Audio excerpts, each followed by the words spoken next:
but I've got a couple oak trees right down the way here. And these deer tend to come right up this edge and eat some acorns on their way out to the cornfield and bean fields over this way. So they tend to come right down this edge right close because of these oak trees right over here.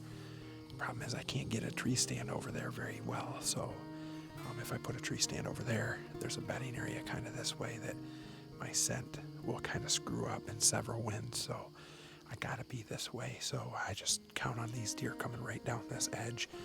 Hopefully something will come by really close. If I get a good crack at a big doe, I might take it.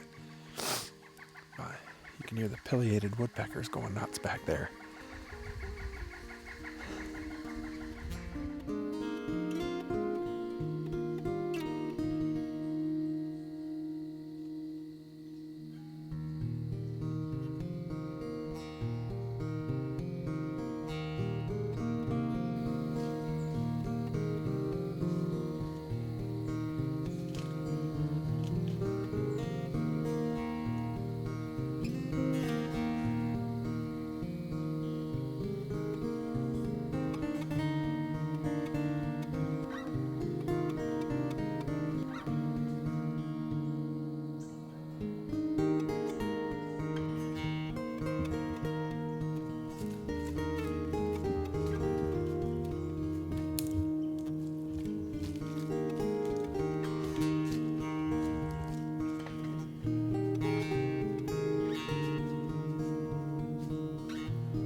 Listening to a screech owl over here.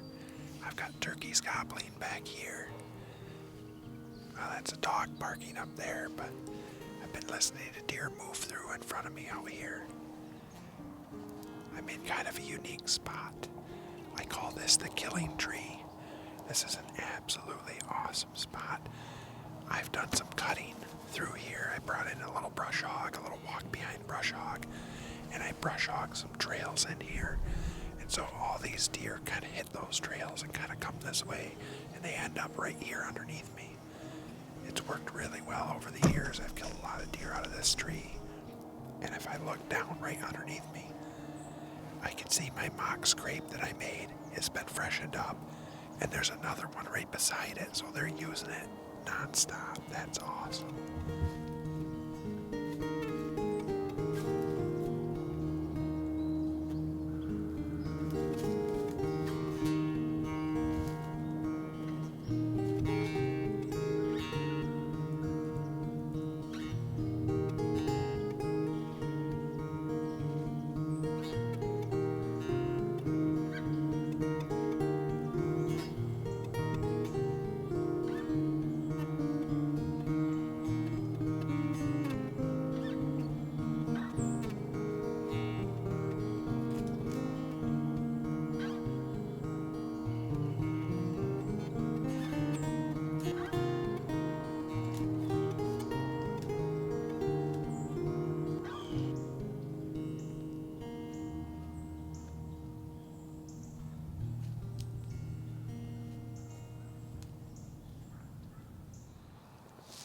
So this should be interesting. It's my first time ever hunting water specifically. We just have so much water in this area that it's usually not feasible. They can get it anywhere.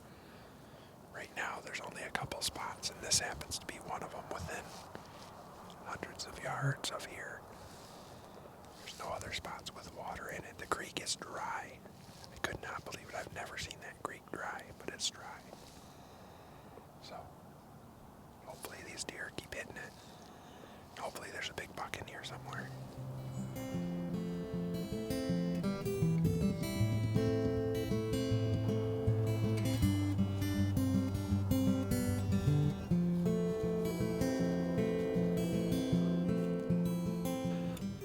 Lots of activity at the water hole. I got one right behind me. Those 5 does came in, and every single one of them drank from the water except for the biggest one. There's another nice one in there, and she came right in and drank. But the biggest one I had my eye on, she just stood out there 20 or so yards yards. I was just waiting for her to get to the water. She never did.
Oh my goodness. It is cold. I'm going to try to be quiet because there's some more does around here. And there's a buck that just went by behind me here. But man, it's been a good morning. I've had deer after deer come by. But that was awesome. I just zapped that doe right on the water hole here and zipped right through her. And she died right over here about 30, 40 yards. She just ran across into the woods and out of this little opening, and my arrow stuck in the ground right there because she walked in perfect, absolutely perfect. And she's down right over there. And there's my arrow stuck right in the ground. It zipped right through her so fast. These are a new set of broadheads I've got from Cold Arrow Archery right here in Michigan, which is kind of cool to be using Michigan-made stuff. This longbow is made right here in Michigan. The Selway Quiver was made right here in Michigan. Now the broadheads are as well. So that was kind of neat. 2-blade broadhead from Cold Arrow Archery. Butch Bertram made it. They shoot really good. And obviously they kill because I can see her white belly from here. I bet you she only went 50 yards or so. Man, that's cool. Big old long-nosed doe over a water hole. You can't beat that early in the season. Made a good shot and watched her pile up. But this doe is a little bittersweet. This week we lost a good friend, Dave Bott, and all my dad's friends were hunters and taught me something over the years about hunting. But Dave was one of the inspirations behind stick bow hunting. He was one of those guys that everybody in the community knew that he hunted with a stick bow, with a long bow or a recurve. And I'll tell you what, I always marveled at how he did that, and it was one of the inspirations for me doing it. And so for the last 10, 11 years, I've been hunting with a stick bow, and Dave Bott is to thank for that. I'll tell you what, couldn't have happened any better. This one's for you, Dave.